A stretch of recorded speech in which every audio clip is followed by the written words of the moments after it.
دلوں سے غم مٹاتا ہے، محمد نام ایسا ہے جہاں کوئی نہ کام آئے وہاں یہ کام آتا ہے، محمد نام ایسا ہے۔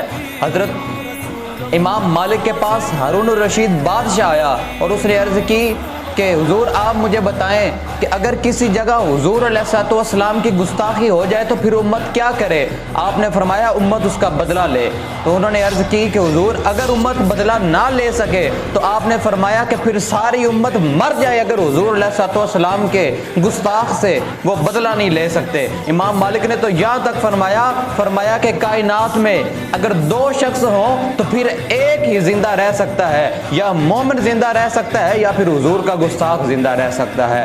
حضرت معاذ نے تو یہاں تک جب آپ گھوڑے پہ سوار ہو کے یمن گئے تو آپ گھوڑے سے اترے ہی نہیں، آپ نے فرمایا کہ میں نے سنا ہے کہ اس دھرتی پہ کسی نے حضور علیہ السلام کی گستاخی کی ہے۔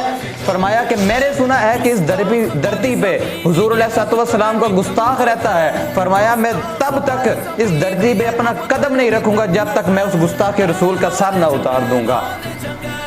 ہاں جی، اور نماز اچھی، حج اچھا، روزہ اچھا، زکوٰۃ اچھی، مگر میں باوجود اس کے مسلمان ہو نہیں سکتا نہ جب تک کٹ مروں میں کھا جائے بطحا کی حرمت پر، خدا شاہد کے کامل میرا ایمان ہو نہیں سکتا۔ آج جناب اس مسئلے کی حساسیت کو سمجھیں۔ ہم نے صرف اپنی سیاست چمکانے کے لیے اپنے سیاسی بیانیے دیے کہ جناب یہ اس مسئلے کو ایسا ہونا چاہیے، یہ یوں ہونا چاہیے یا اس طرح کرنا چاہیے۔ آج سارے اوپر سے لے کر نیچے تک جتنے بھی ادارے ہیں سب کان کھول کے سن لیں کہ ہوش کے ناخن لیں اور اس گستاخی کا جواب دیں، اور گستاخ رسول کی ایک ہی سزا ہے اور وہ اس کو جان سے مار دیں۔ گستاخ رسول کی ایک ہی سزا ہے کہ اس کا سر جو ہے وہ اس کے گندے وجود سے جدا کر دیں۔ گستاخ رسول کی صرف اور صرف ایک ہی سزا ہے کہ اس کے گندے وجود سے اس کے سر کو جدا کر دیں۔ اور آج جناب وہ مودی کہتا ہے کہ میں اپنے اس گندے قانون کا پابند ہوں، میں مذمت نہیں کروں گا۔ تو میں نے کہا تو اپنے اس گندے قانون کا پابند ہے تو پھر سن ہم کیسے رسول اللہ کے چمکتے ہوئے قانون کے پابند ہیں۔ سن رسول اللہ نے کیا فرمایا، فرمایا من سب نبیًا فاقتلوہ، فرمایا قیامت تک جو نبی کے بارے میں بات کرے اس کو کاٹ کے رکھ دو۔ فرمایا یہ میرا فرمان ہے۔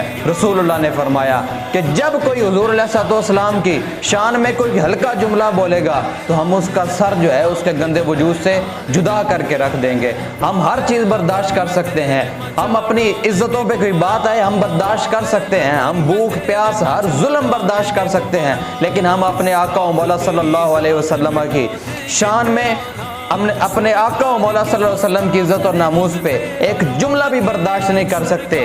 کیوں؟ آج ہم سمجھتے ہیں کہ جناب شاید ہمارے کرنے سے دین کا بڑا کوئی کام ہو گیا ہے یا ہم دین کا کام کر رہے ہیں، اور ابھی تک تو دین ہمارے کام کر رہا ہے، ہم نے تو کوئی دین کا کام کیا ہی نہیں ہے، لیکن ہم ہر چیز برداشت کر سکتے ہیں۔ لیکن جب ہمارے آقا و مولا صلی اللہ علیہ وسلم کے ذات کی بات آئے گی تو پھر ہم یہ سر لے کے تیار کھڑے ہیں۔ اور آپ یہ یاد رکھیں اگر ہم اپنے آقا و مولا صلی اللہ علیہ وسلم کی شان اور عزت اور ناموس پہ اگر ہم سر دے سکتے ہیں تو ہم سر اتار بھی سکتے ہیں۔ حضرت ابو عبیدہ بن الجراح جنہیں اس امت کا امین کہا جاتا ہے، حضور نے فرمایا ہر امت کا ایک امین ہوتا ہے، فرمایا میری امت کا امین جو ہے وہ ابو عبیدہ بن الجراح ہے۔ ہر امت میں امین ہو گزرے ہیں لیکن کسی کو یہ مقام نہیں ملا جو حضرت ابو عبیدہ بن الجراح کو مقام ملا ہے۔ اور سنیں آپ کو یہ مقام ملا کیسے ہے۔ حضرت ابو عبیدہ بن الجراح آپ نے اپنے باپ کا سر کاٹ کے اور کان سے پکڑ کے سر لٹکا کے حضور کی بارگاہ میں لے کے آئے۔ حضور نے فرمایا ابو عبیدہ کس کا سر اٹھایا ہوا ہے؟ عرض کی یا رسول اللہ باپ کا ہے۔ فرمایا کیوں کاٹ کے لائے ہو؟ عرض کی یا رسول اللہ آپ کی گستاخی بے ادبی کی ہے، کاٹ کے لے کے آیا ہوں۔ ہاں جی، یہ ہوتی ہے حضور علیہ السلام سے محبت۔ پھر حضور نے فرمایا کہ ہر امت کا امین ہوتا ہے، میری امت کا جو امین ہے وہ ابو عبیدہ بن الجراح ہے۔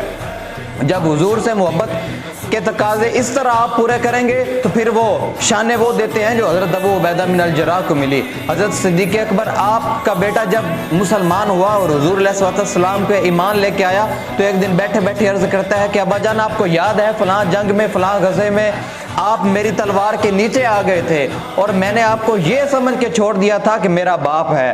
فرمایا کہ تو نے تو یہ سمجھ کے چھوڑ دیا تھا نا کہ میں تیرا باپ ہوں، اگر تو اس دن میری تلوار کے نیچے آ جاتا تو میں نے یہ نہیں دیکھنا تھا کہ تو میرا بیٹا ہے، بلکہ میں نے یہ دیکھنا تھا کہ یہ حضور علیہ السلام کا گستاخ ہے اور میں نے تیرا سر جو ہے گندے وجود سے جدا کر دینا تھا۔ حضور کے جب عزت اور ناموس کی بات آئے تو پھر باتیں ختم ہو جاتی ہیں، جدھر حضور کی عزت کی بات آئے گی تب باتیں ختم ہو جاتی ہیں، تب پوری کائنات کی عزتیں ختم ہو جاتی ہیں، پوری کائنات کی رفعتیں ختم ہو جاتی ہیں، تب صرف ایک ہی بات ہوتی ہے کہ تاجدار ختم نبوت زندہ باد، من سب نبیًا فاقتلوہ، انہیں جانا انہیں مانا نہ رکھا غیر سے کام، للہ الحمد میں دنیا سے مسلمان گیا۔